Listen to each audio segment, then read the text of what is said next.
The Broad Street Review podcast is an extension of Broad Street Review, Philly's home for arts, culture, and conversation, an online arts and culture journal covering the greater Philadelphia area. This podcast is an Emory production. I'm your host, Darnell Radford.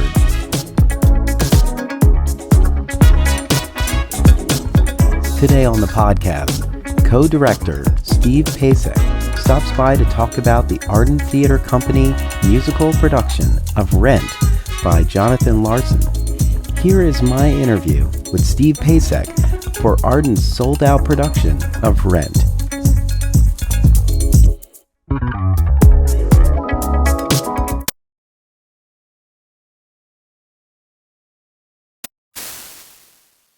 And welcome to the podcast. I'm your host, Darnell Radford.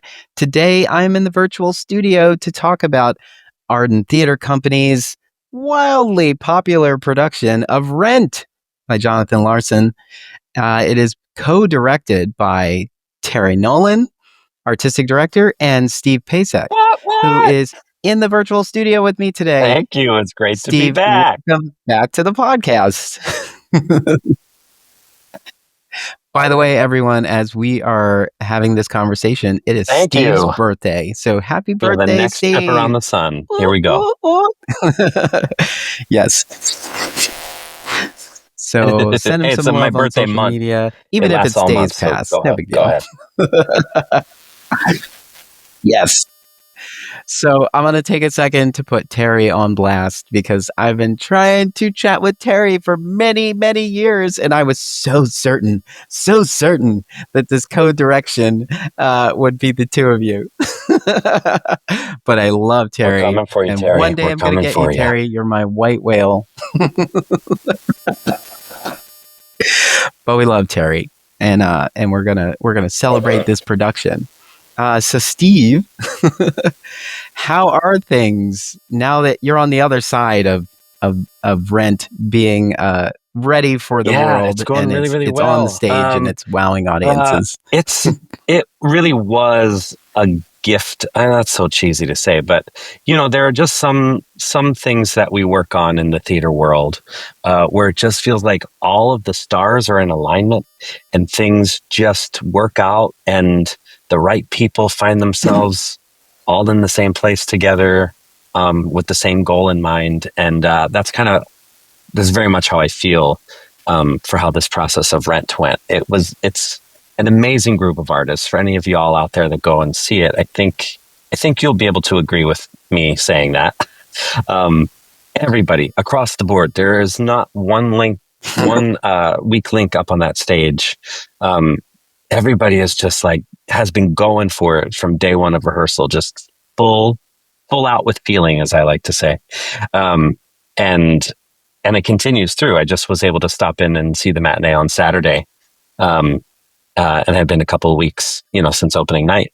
And it still got me. And I was sitting in Couchland. We're going to talk about Couchland. And there were 3 ladies in the couch next to me who had never seen the show before. And they were just devastated. They were in tears and also jumped to their feet for a standing ovation at the end of Act 2. And so they're doing something right up there on that stage.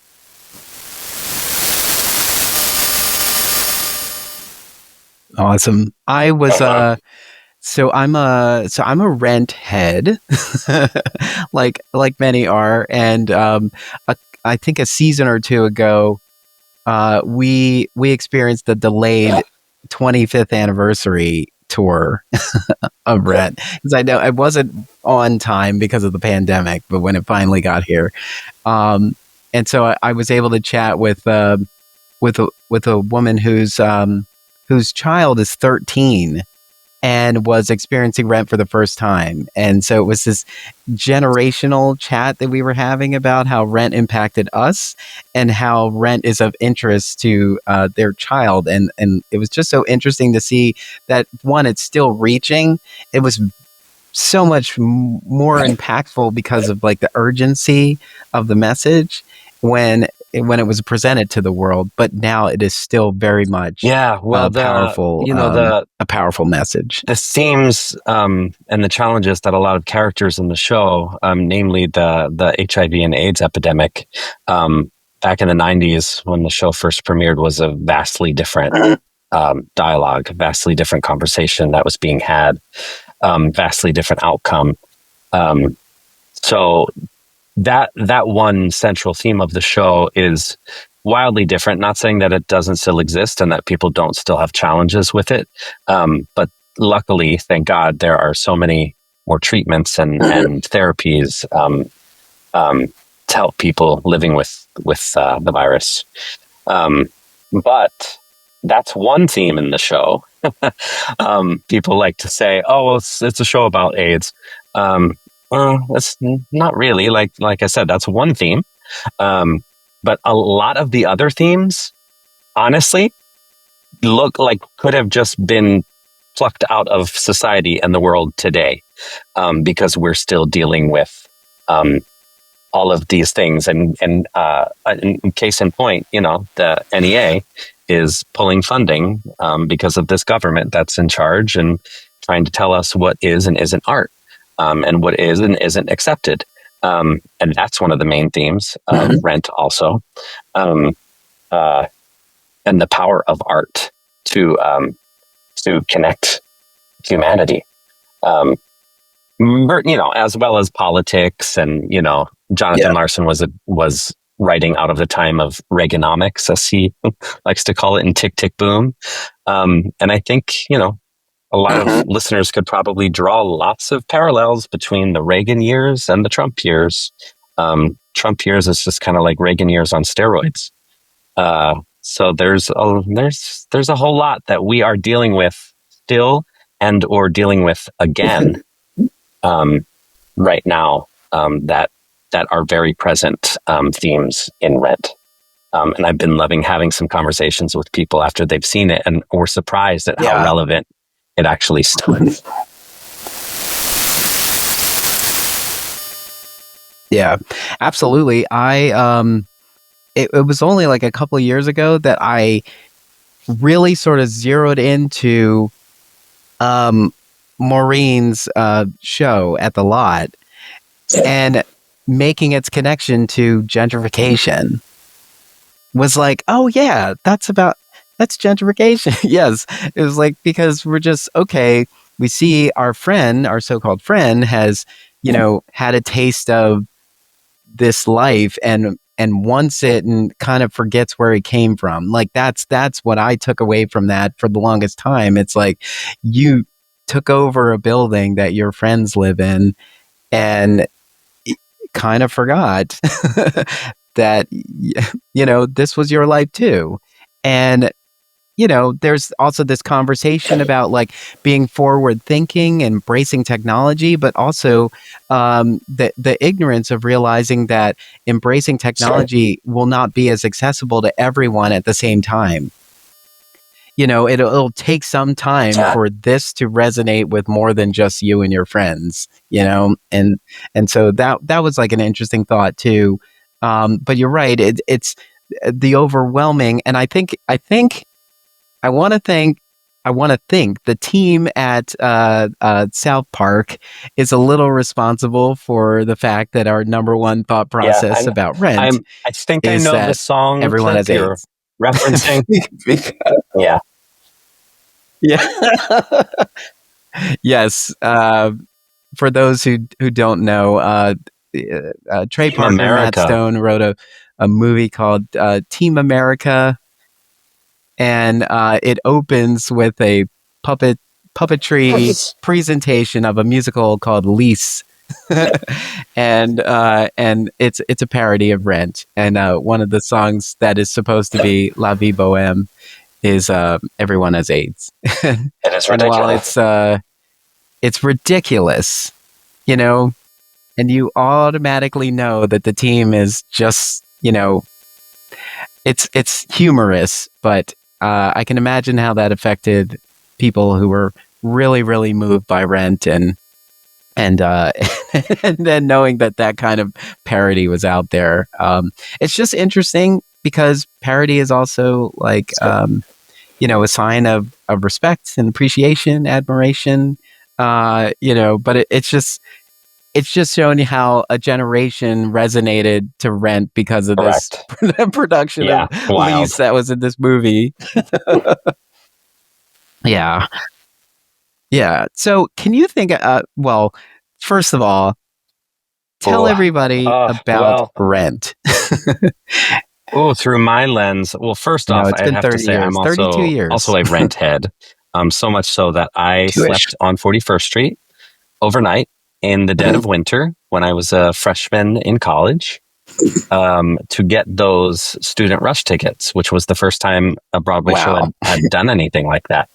And, as a musical theater major, first year at Ithaca College, I obviously became aware of this show that people were like, do you know Rent?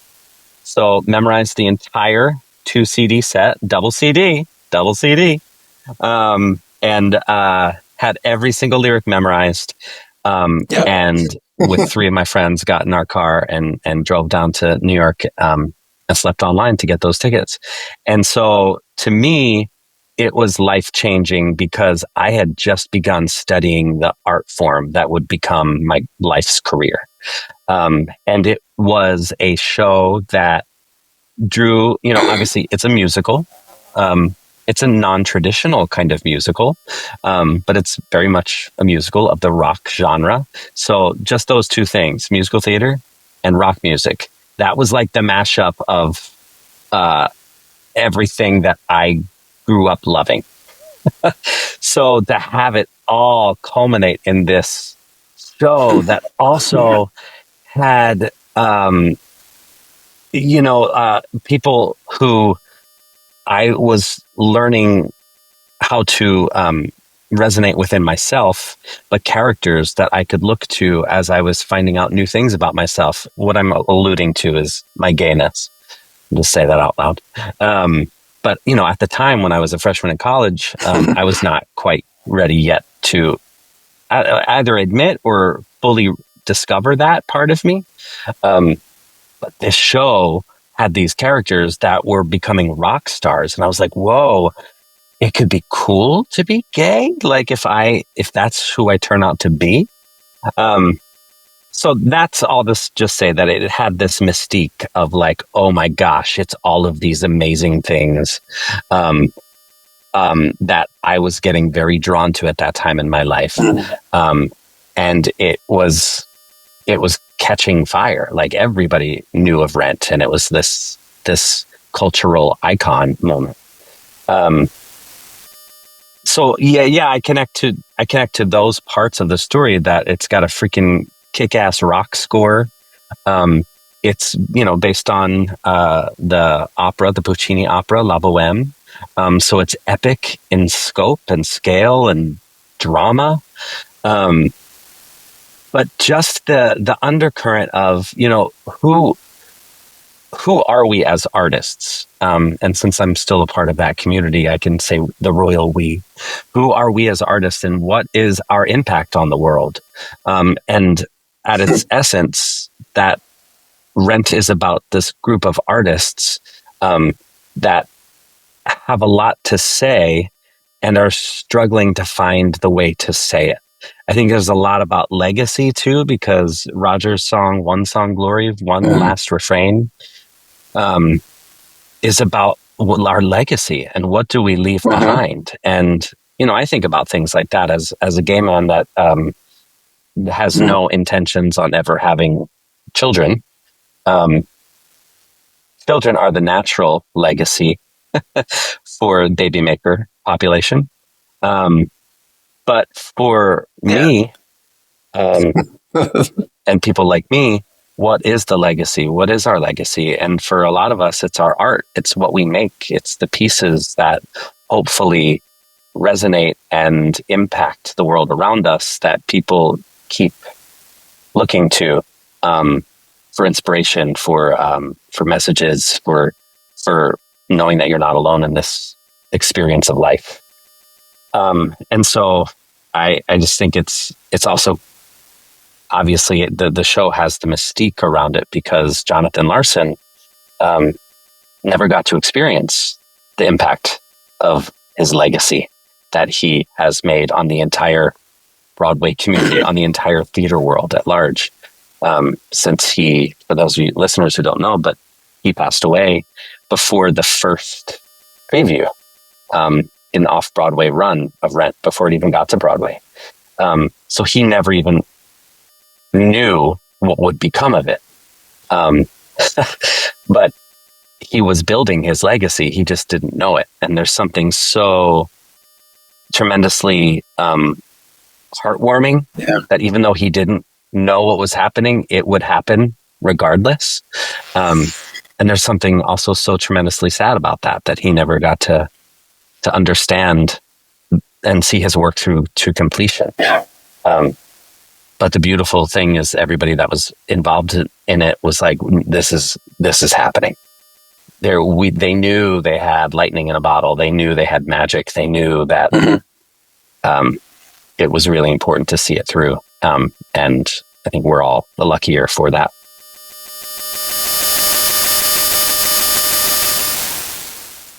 Absolutely. I sometimes sit and wonder, like, would Rent have reached the audience and the people who have carried its message and its so far? Would we have even been fortunate enough to know that it existed if he hadn't passed? Thinking about how hard it is to promote, and yet get your message into the right spaces to reach the right people. I felt like a lot of this was like, I don't know anything about this. I just know that the playwright died before he could see it move to Broadway. And because like you said, the entire cast and crew had all of that in their hearts as they performed, and so like that was enough to say to everyone, this is something that needs your attention. They put so much work into this, and the writer didn't even get to see it get to this moment, and they are fueled even greater than they were before, to make sure that his last work was presented. And yeah, I think the whole story of it all is good. Okay. Let's see. I think what's so great about Rent is that many people will walk into the theater with a memory, with some connection to Rent already. And even if they're new to Rent, like this is the first time they've seen it, they're likely there with someone who has seen it and loved it and brought them along, which is also great. I think I always think about like, so I remember I went to an audition for Rent. I went to Telsey. It was like an open call. They were like, no professionals. And I was like, I'm not a professional. Sure, I'll go. Mm-hmm. Took the train, went to Telsey and Company, and sat there all day to be seen for like less than 2 minutes. Mm-hmm. And it was fun to be in that room because everyone was dressed the part. Yeah. And so everybody had their like, here's my bohemian Collins, Mm-hmm. And you could tell I was green at this because I didn't prepare the right part for the audition. Like I was thinking about Collins as a character. Mm-hmm. And so I picked I'll Cover You, but not the reprise. I picked the song, the duet.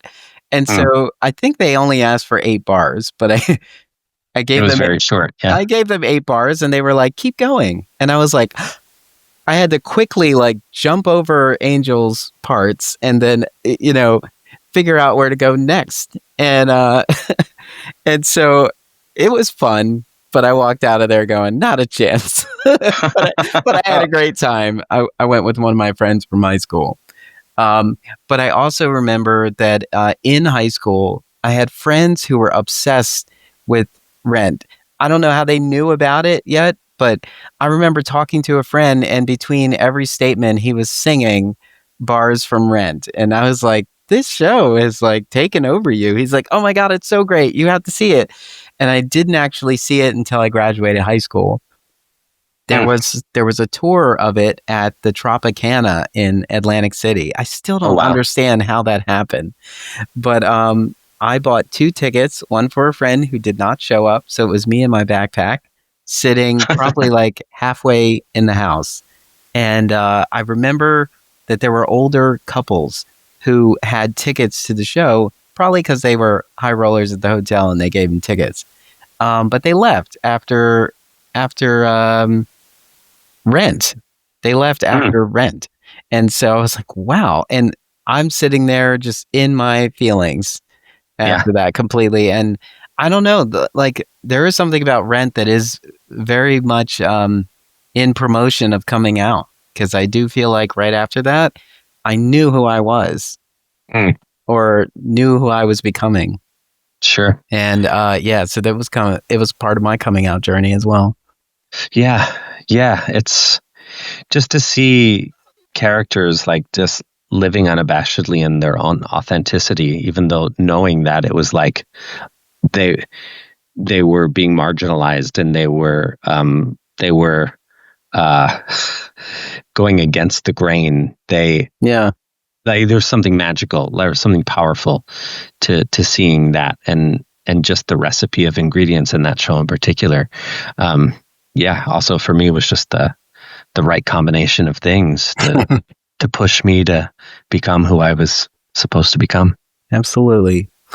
So let's talk about the co-direction. So Yeah. yourself and Terry Nolan co-directed this show, and so how I how does that work? Do you divvy it up? Do you pick different days? How does co-direction work for Rent? Yeah. Well, this one was different than we had worked, how we had worked before.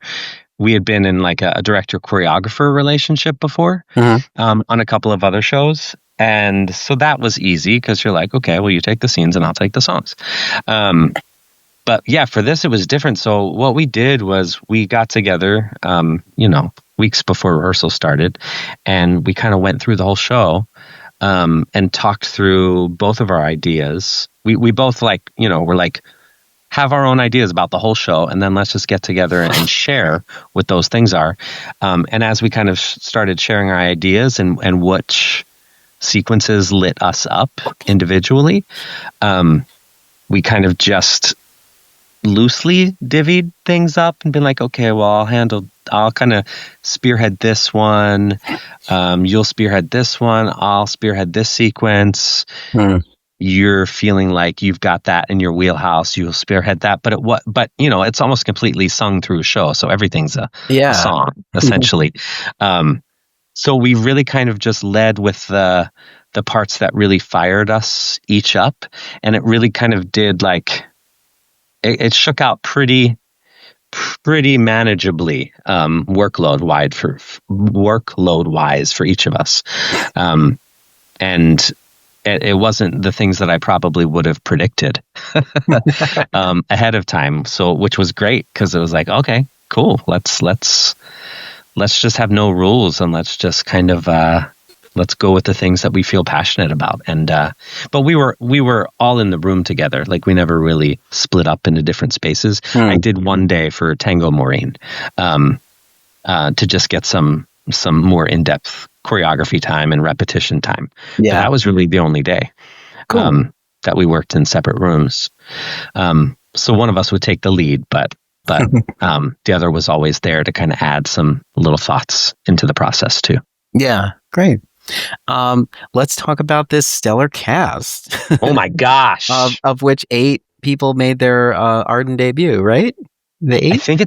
I think it might even be 9, because in Elena's speech at the end of the show, she says her and 8 others. That's right. Okay. I think it's 9, which is even more amazing. But yeah, a lot of Arden debuts.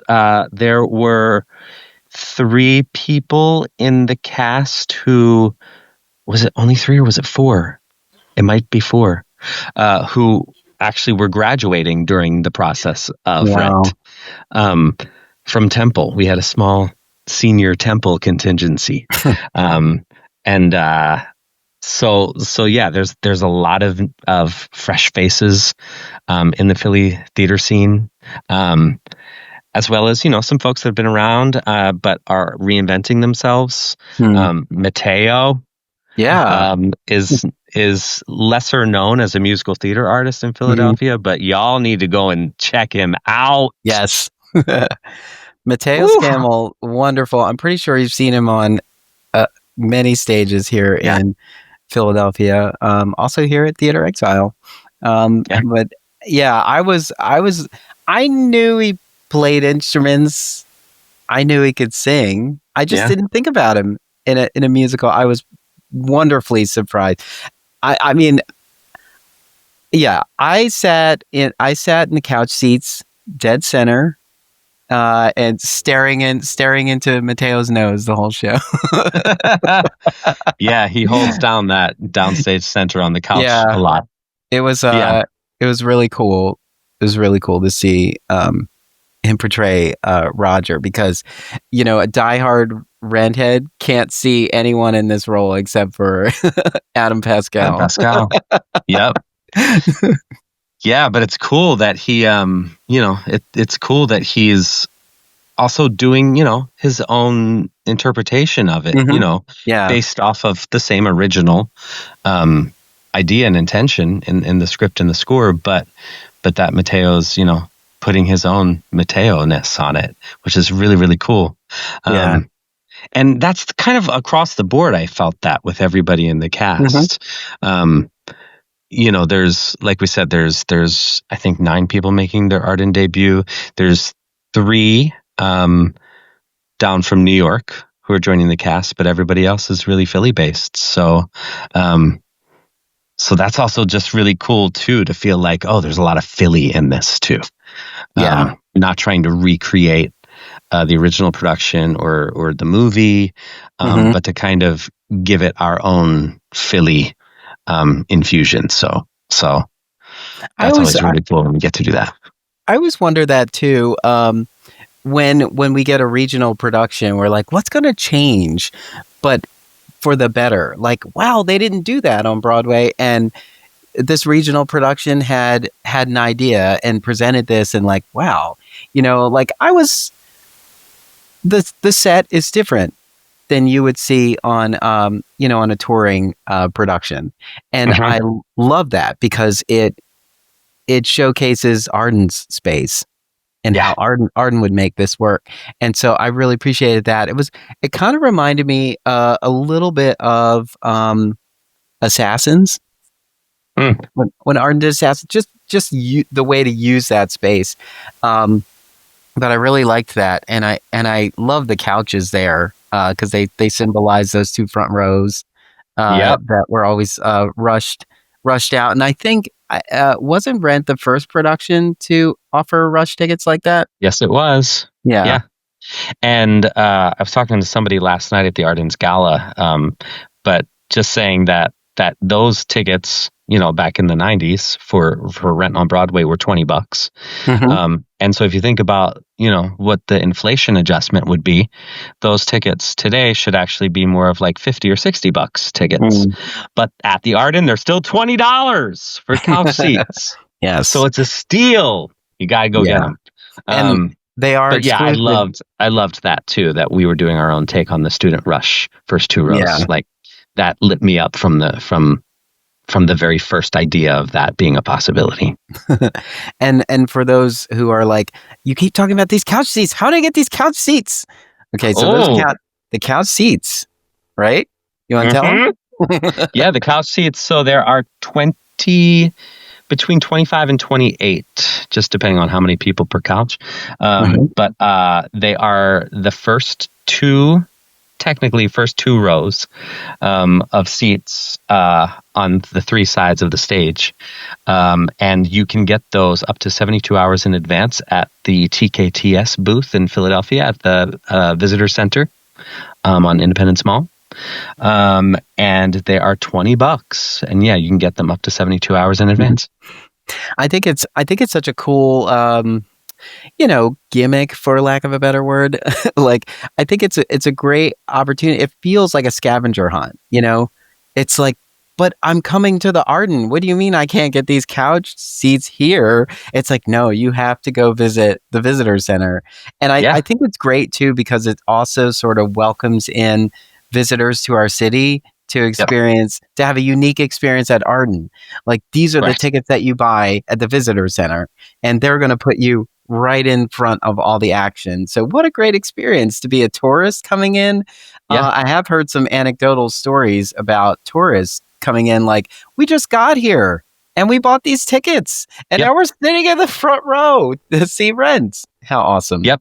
Yeah. There was a gentleman from England who was at, I think, the first preview, first or second preview, who had gone to the TKTS booth at the visitor center and got a couch seat, and was a Rent head. So that's why he was lit up when he saw that Rent was offered. Great. But I had no idea what the couch seat was going to be. And in talking to him after the show, he was like, I'm coming back. I have to come back. And he didn't know what he was getting himself into.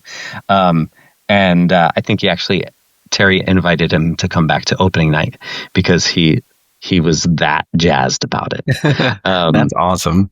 But it's great for visitors, and you don't just have to be a visitor. You can get a couch seat as a local too. It's $20. Yeah.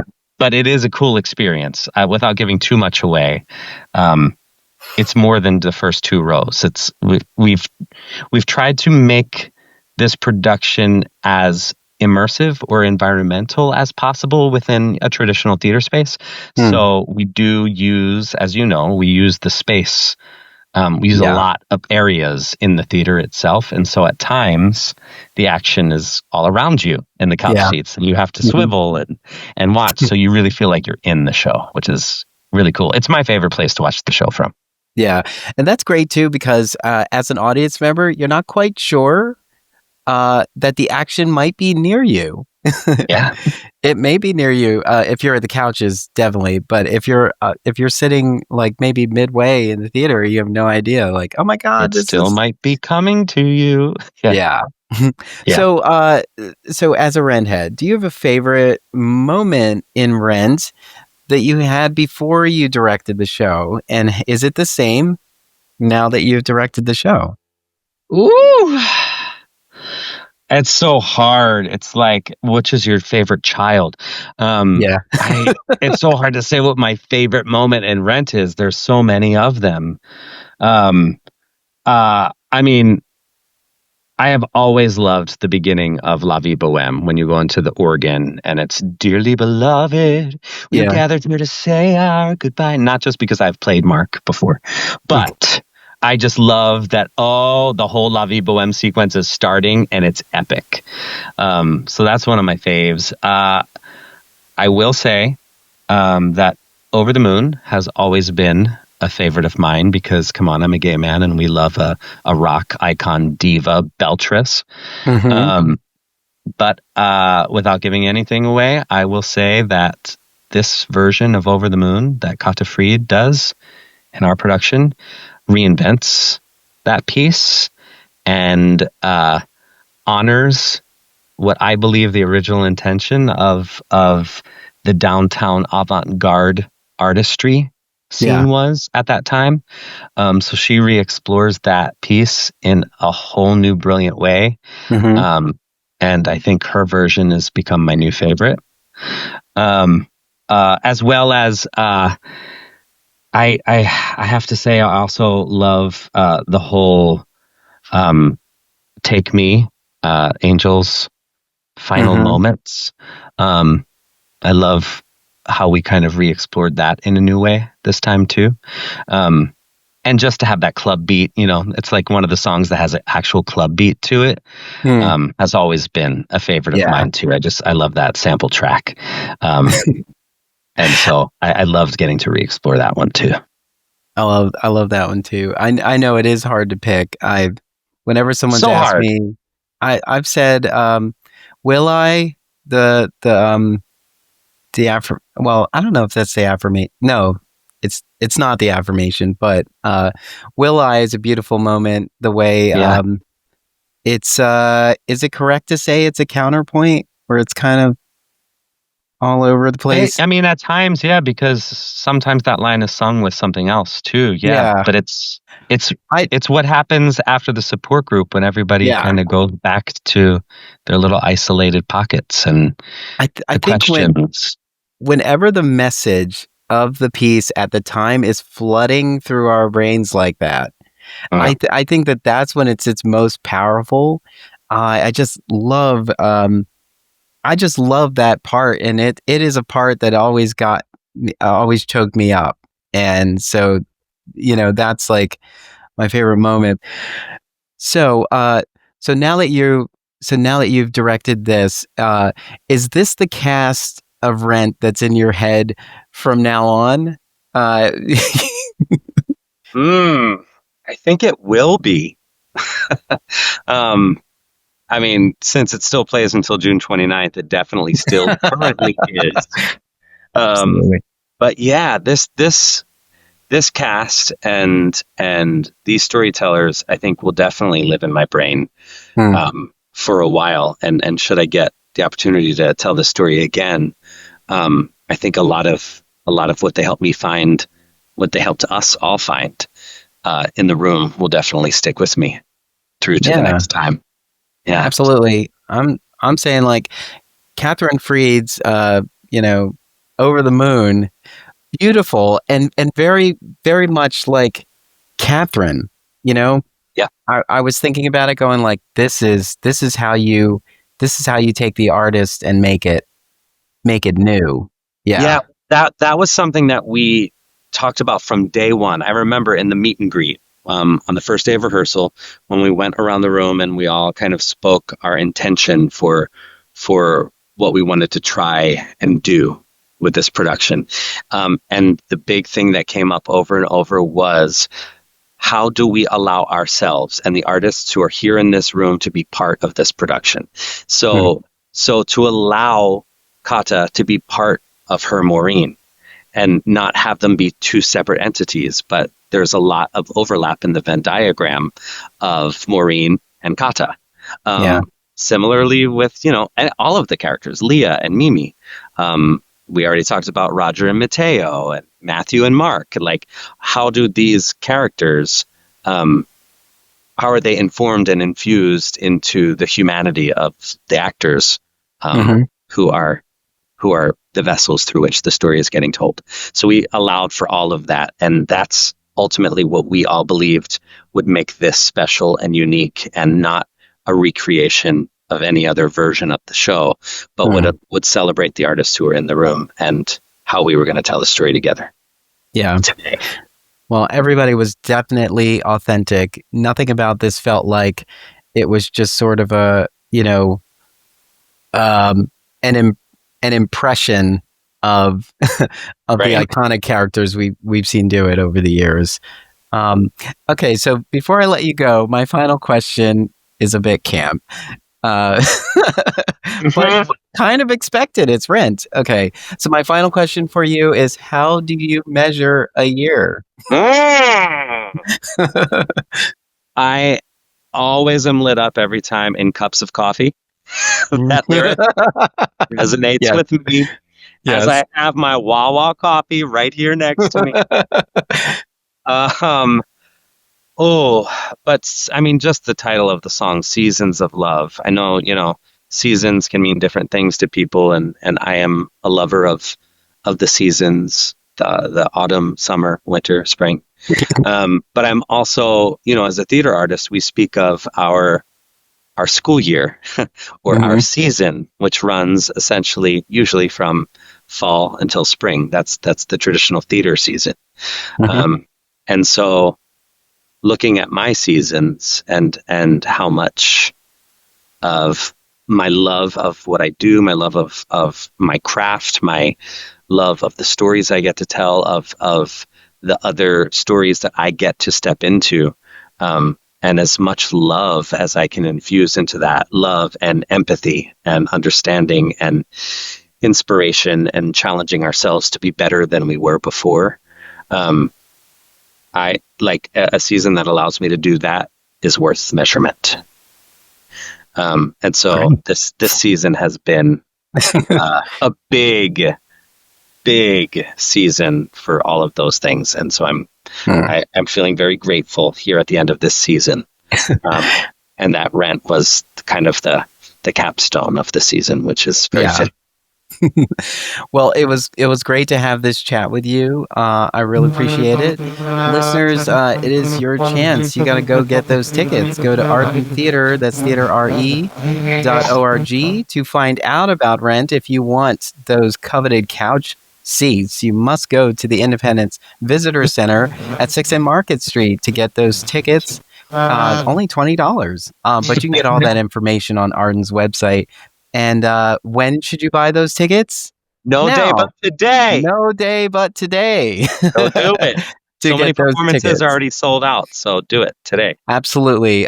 Production runs through June 29th, and that's Rent by Jonathan Larson, directed by Terrence J. Nolan and Steve Pacek. Woo-hoo! Steve, thank you so much for taking the time to chat with me. It was truly a pleasure. Thanks, Darnell. Always a pleasure. Two rent heads having a chat. Nothing better. All right. We'll see you all at the theater. You better be there. Uh-huh. Thank you to our guest, Steve Pacek, for joining us on today's podcast. The Broad Street Review podcast is an Emory production. If you would like to be a guest on the podcast, visit us online at em3ry.com. Get involved with Broad Street Review. Head on over to our website at www.broadstreetreview.com to find out how. While you're there, help keep us running and click donate at the top. There you can also find our social media links. Thank you for your part in keeping the conversation going.